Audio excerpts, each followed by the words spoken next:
The sun beat down on the palm-lined pavements of Beverly Hills, casting long, sharp shadows across the pristine storefronts of Rodeo Drive. It was the kind of afternoon where the heat felt like a physical weight.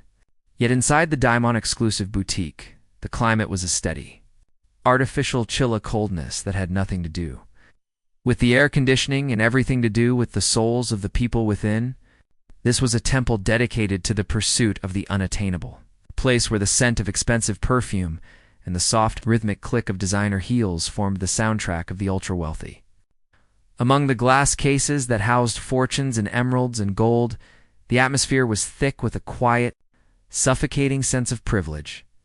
Emily Reynolds stood in the center of this cathedral of commerce, feeling like a ghost from a different world. She was dressed in a pair of simple, well-worn jeans and a crisp white blouse that had seen many washings. Over her shoulders, she wore a light beige cardigan, a piece of clothing that was her favorite for its comfort. Even though the elbows were beginning to show the subtle thinning of years of use, she hadn't thought to change. She had spent her entire morning in her garden, her hands deep in the soil of her sanctuary, tending to the roses and lavender that brought her more peace than any diamond ever could. To Emily, the dirt under her fingernails was a badge of a morning well spent, a connection to the earth that she valued far more than the polished surfaces of the boutique. She had come here with a singular, beautiful purpose. Tomorrow was Catherine's 70th birthday. Catherine, her mother-in-law, was the woman who had redefined the meaning of family for Emily from the very first moment they met. Long before Alexander's real estate empire had reached the heights of global dominance, Catherine had looked at Emily and said, "I see the person, not the circumstances." It was a philosophy that Emily carried in her heart. On Emily's wrist sat a vintage watch, a gift from Catherine years ago. It wasn't the most expensive piece in the world, but it carried a weight of history and love that the entire inventory of Diamond couldn't match. To remind you that true worth is recognized by those who matter, Catherine had whispered when she gave it to her. Emily's eyes scanned the displays until they landed on a sapphire brooch. The stones were the exact, piercing blue of Catherine's eyes, a deep, royal hue that seemed to hold the secrets of the ocean. It was perfect. It was the gift Emily had been searching for to mark such a monumental milestone. However, in the eyes of Margaret Chen, the boutique manager, Emily was not a customer. She was an eyesore. Margaret stood near the back of the store, her tailored suit as sharp as her gaze, whispering to Brooke Prescott. Brooke, a regular at the boutique whose identity seemed entirely tied to the crocodile skin handbag she clutched like a shield, nodded in agreement. They watched Emily as if she were a smudge on a masterpiece. Margaret's voice was a low, melodic venom as she murmured, "The cleaning crew usually doesn't show up until the sun goes down. Is she lost?" Margaret approached Emily with a smile that never reached her eyes, a practiced, professional mask of condescension. "Ma'am," Margaret began, her tone dripping with the kind of false politeness used to usher unwanted guests out of a party. "Perhaps you'd find more what you're looking for at the shopping center down the street. Our pieces here, well, they start at 5 figures. I wouldn't want you to waste your time." Emily didn't flinch. She had a dignity that was bred in the bones, a quiet strength that didn't require the validation of others. She looked at Margaret, her expression calm and unreadable. "I'm interested in the sapphire brooch in that display," Emily said softly. "It's for a very special occasion. My mother-in-law is turning 70 tomorrow." The request felt like a personal insult to Margaret. She arched an eyebrow so high it seemed to disappear into her perfectly styled hairline. "You wish to see the Azure collection?" she asked, her voice rising slightly so that the other patrons could hear. "That is quite an investment. I'm afraid there might be a misunderstanding regarding the caliber of this establishment. We deal in legacies here, not mere trinkets." In the coded, cruel language of Beverly Hills, Margaret was telling Emily that she didn't belong. She was saying that people who wore cardigans with thin elbows were meant to be invisible in rooms like this. Brooke, standing nearby, let out a sharp, mocking laugh. "Shopping for your employer, dear?" Brooke asked, her voice like glass breaking. "Or are you the new errand girl?" People of your station usually know that staff should request a catalog for approval before showing up in person. It saves everyone the embarrassment. Emily turned her gaze toward Brooke. It was a measured, steady look that made the socialite shift uncomfortably on her designer heels. The certainty with which you categorize people you've never met is truly remarkable, Emily said, her voice carrying a weight of wisdom that silenced the immediate area. I wonder if you build your entire identity on looking down at others because you're afraid of what you'll see if you ever look at yourself. It must be a very lonely way to live. Brooke's face flushed a deep, angry red. She took a step back, her mouth hanging open in shock. The boutique fell into a heavy, oppressive silence. The two women near the scarf display stopped their whispering, their eyes darting between the ordinary woman and the two pillars of high society who seemed suddenly small. Margaret, feeling the shift in power, reluctantly moved toward the case. She unlocked it and retrieved the brooch. But she didn't hand it to Emily. She held it just out of reach, as if Emily's touch would tarnish the stones. This piece is $42,500, Margaret said, her voice tight. Perhaps I could direct you to our costume jewelry. We have some lovely replicas that are much more accessible for your budget. What truly requires level, Margaret, is the ability to see value beyond the price tag, Emily replied. Her voice was soft, but it penetrated every corner of the room. I wonder, do you find it fulfilling to wake up every day knowing your job is to feed the insecurities of people who confuse wealth with worth? Does that give you a sense of purpose? Margaret's professional facade finally cracked. Her hand, still holding the velvet box, trembled with a mixture of rage and discomfort. I believe you are in the wrong establishment, she hissed, no longer pretending to be polite. Security. An imposing tall man in a dark suit appeared almost instantly. He looked at Emily, then at Margaret, his expression one of professional apology. Ma'am, I'm going to have to ask you to leave the premises, he said. Emily felt a momentary sting of rejection.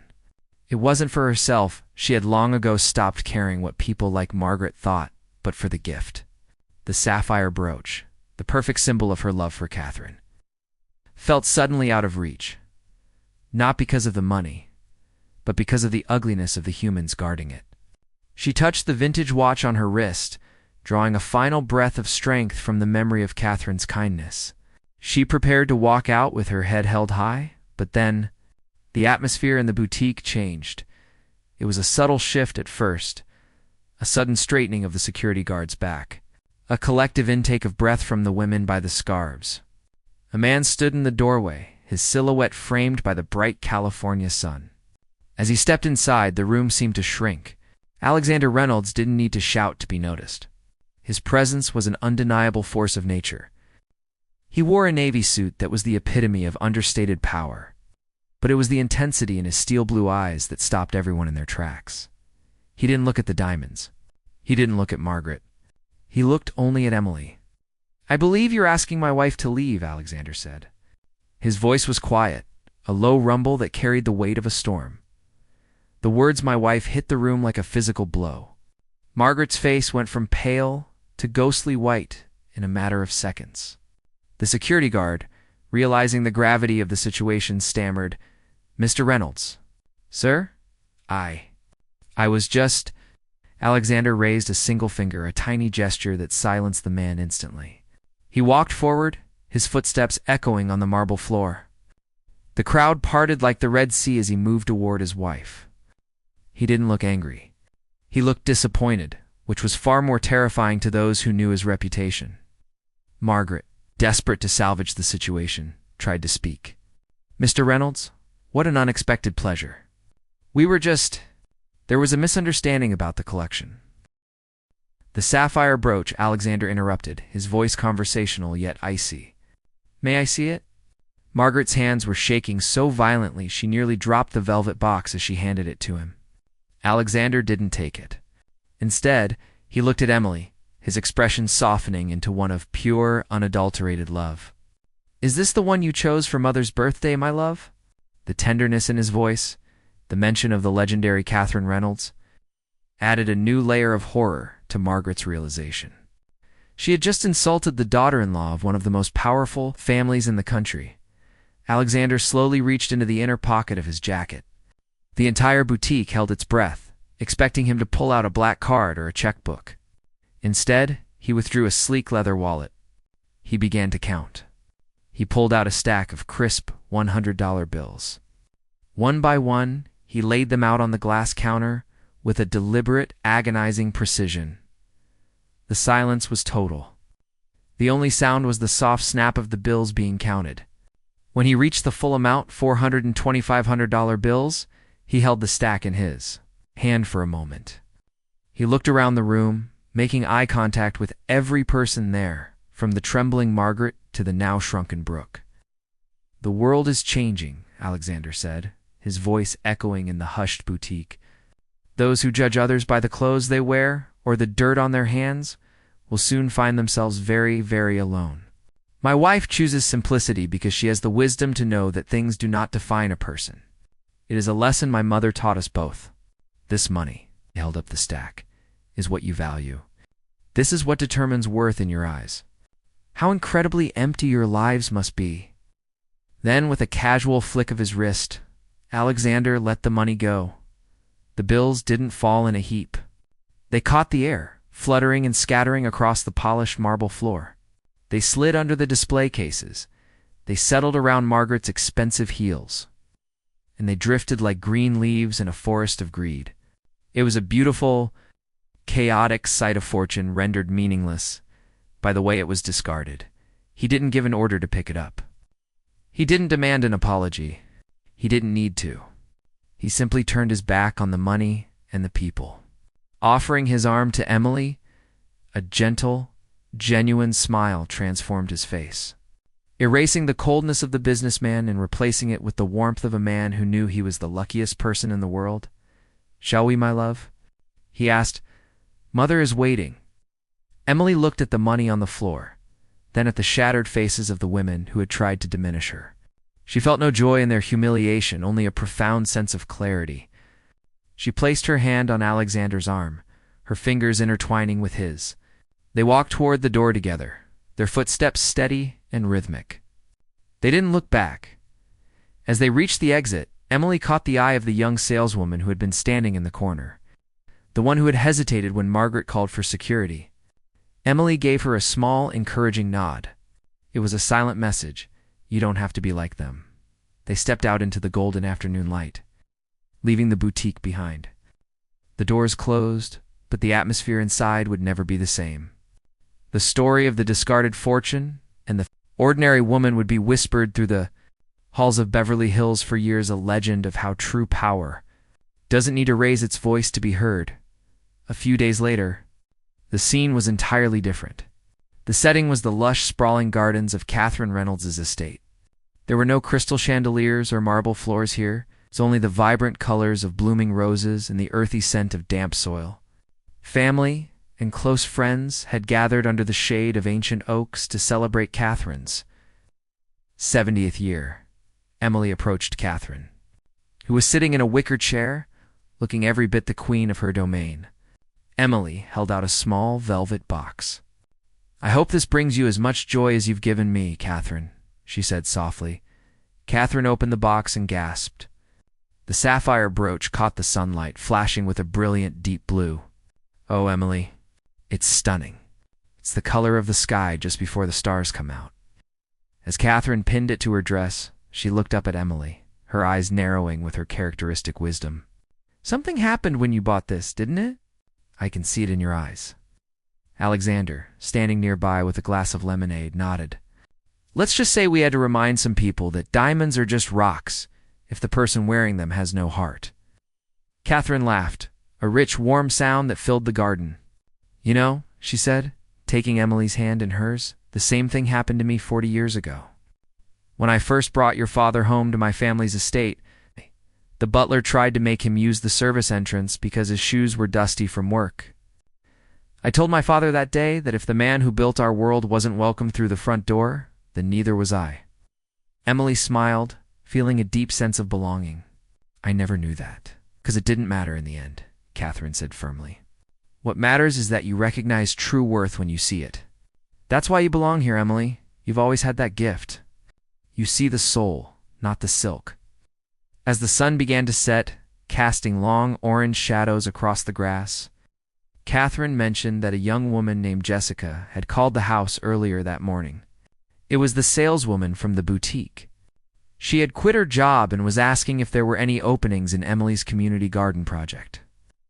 Sometimes, Emily said, watching the light catch the sapphires on Catherine's chest, the most uncomfortable moments are the ones that lead to the most beautiful growth.